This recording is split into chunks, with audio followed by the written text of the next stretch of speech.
Hello everyone.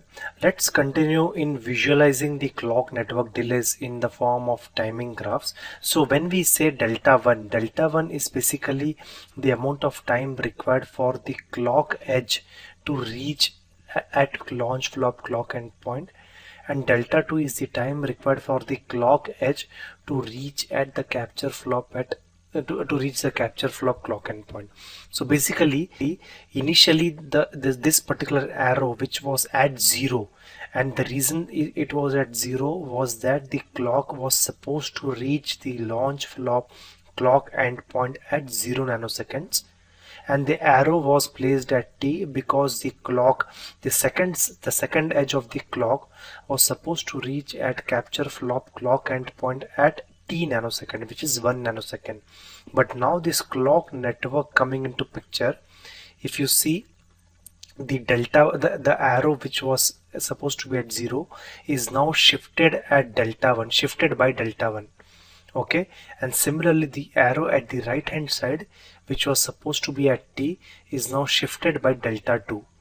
Okay, so now initially the window was between from this point till this point, and now the window is shifted from this point to this point, and that's what has been written down in the form of equation over here. It says that theta, which is the combinational delay, plus delta 1, which is this particular shift, should now be less than t, which is the time period of 1 nanosecond, plus delta 2, which is the again capture clock network delay. Okay, so this is basically the visualization of a setup timing equation looking into real clocks. And now we have to add the remaining ones, because the concepts of setup time and the uncertainty will still hold good with this particular case as well. In this case we have just shifted the clock by some edges, but the concept of setup time and uncertainty are still valid for this shifted edges as well. Okay, so the equation will remain still the same. The delta 1 and delta 2, if you subtract the delta 1 minus delta 2, it's called the skew. It's called clock skew. You might want to have a look into the clock network clock tree synthesis videos that is being uploaded. There we have explained the delta 1 minus delta 2 is called as the skew. Okay, and again we have the setup time for this particular capture flop, which has to be subtracted from S. Initially the setup time was subtracted from t. Now it will be t plus delta 2, because this is the shift of the capture flop clock network time of a capture flop clock network delay. So this particular S has to be subtracted from t plus delta 2, and again you have the jitter thing that has to be taken care, and that in the form of uncertainty, which is being subtracted from the complete equation. So now this thing becomes your real complete equation for a setup timing analysis. Any circuitry on the chip satisfying this particular equation is ready to work at 1 gigahertz. Anything which is violating this one we have a term for that, and that term is called as slack. Let me try to introduce you to the term slack. So the right hand side is called the data required time. And why is it so? It says that this complete circuitry, the circuit tells to the designer that this complete circuitry needs at least this much amount of time to function at 1 gigahertz. And what the user says to the circuit is that this is the data arrival time. I am arriving at this amount of time. Now data arrival time should be less than data required time. So basically it says that if you subtract data required time minus data arrival time, it should be a positive value. That's what we have said over here. If it is negative, then we call it as a slack. Even if it is a positive, it is called as a slack, but when it is violating, we call it as a negative slack, or we call it as a positive slack. And slack is expected to be either positive or 0. So this was the concept of data required and data arrival time, and this is a very frequently term being asked or being used in the VLSI world. What is the data required time and what is the data arrival time? So this is what it actually means in case of a setup timing analysis. Okay, so this becomes your data required time, which says that this much amount of time that the data should be arriving within this much amount of time, and this data arrival time says that I arrive at that time. And now if data arrival time is less than data required time, which means your slack is positive, which means the data required time is greater than data arrival time, your slack is positive and we are good to go. If it is if the data arrival time is more than data required time, your slack becomes negative and we call it as a violation. And then we have to find out ways to fix the violations and so on. But this is the basic concept. Okay, so that was about the setup timing analysis. Let's move on to hold timing analysis. So hold timing, it's still a timing analysis based on launch and capture flop, but things change a bit over here. The analysis becomes a bit different. Let's see how different is the hold timing analysis is. So we'll do the same thing. We'll do the first timing analysis with ideal clocks and then move to real clocks. The topic says with real clocks because we have built the clock tree.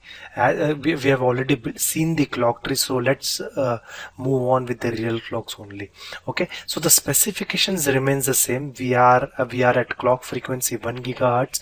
That is a clock period of 1 nanosecond. But actually this really doesn't matter in case of hold timing analysis. We'll see how. Okay, so for example, we have this circuit, we have the launch flop, we have the capture flop, and we have this particular combinational delay of theta. Okay, so in this case it's a bit different kind of analysis compared to the setup timing analysis, and the reason is in setup timing analysis we used to send this particular edge to launch flop and this particular edge to capture flop.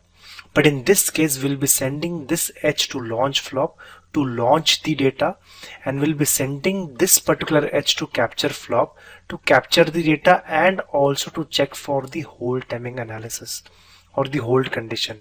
So the hold condition says that your the combinational delay of this particular circuitry should be greater than the hold time of the capture flop. So now the point over here to understand is what is this hold time. So remember sometime back we had introduced you to the internals of capture flop, which had two muxes. One mux was from D to the internal pin, and the second mux was from the internal for the data to send from internal of this particular flop to the outside world. So this hold time refers to the second mux delay. So let's quickly understand what is happening over here. Okay, so for example we have this particular mux which represents the interiors of the capture flop. Okay, so this is the capture flop, this is the mux, this is the interiors of this particular capture flop, and this is how it functions. So when the data is at when the clock is at logic 1, the data which is present at the QM is sent outside this particular flop, and that time period that it takes to data send outside of this particular flop is the delay of mux 2. Okay, so for example in the setup timing case analysis, the data was sitting somewhere over here, and the time required for the data to reach from D pin to somewhere at the center of the flop was the mux 1 delay, and that was captured as a setup time of this particular capture flop. In case of a hold time, now since we have a data in this particular capture flop and the data has to be sent outside of this particular capture flop, the time required for the data to send outside of the capture flop is this mux 2 delay. So capture flop knows all these things and it doesn't expect any data to arrive when it is sending data outside, and that amount of time that it is sending data outside is the hold time of this particular capture flop. So capture flop sends a message to the launch flop that whatever your data is, please send it after mux 2 delay, or please send it after my hold time. Please hold your data till I send the existing data outside of this particular flop. Okay, so that's what this capture flop is saying, is conveying to this to its circuitry, that please hold your data till I send the data till I send my existing data outside of the capture flop, and that's basically hold time. So this is how this is your satisfying condition for your hold time. If you try to add the clock network delays over here, so the equation, it is just a matter of adding the clock network delays in this particular equation.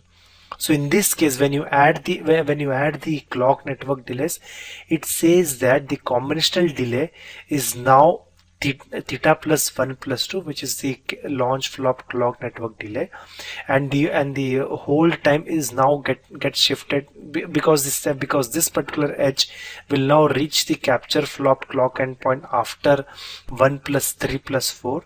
So now the equation for this particular thing becomes something like this. It says that the theta plus delta 1, your theta has to be greater than h. That is true because capture flop wants the data to hold for some amount of time, and on the top of that you have the delta 1 and delta 2, which is the clock network delays of launch flop and capture flop. So now the equation becomes something like this.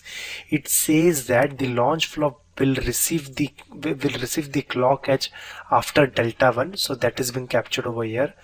Your capture flop will receive the clock edge after delta 2, after this 3 buffer delays, which is captured as delta 2, and now this becomes your defining equations. Okay, so what we'll do is, since I'm already running out of time, we'll try to elaborate more on this particular defining equation for the hold timing analysis in the next video. Thank you.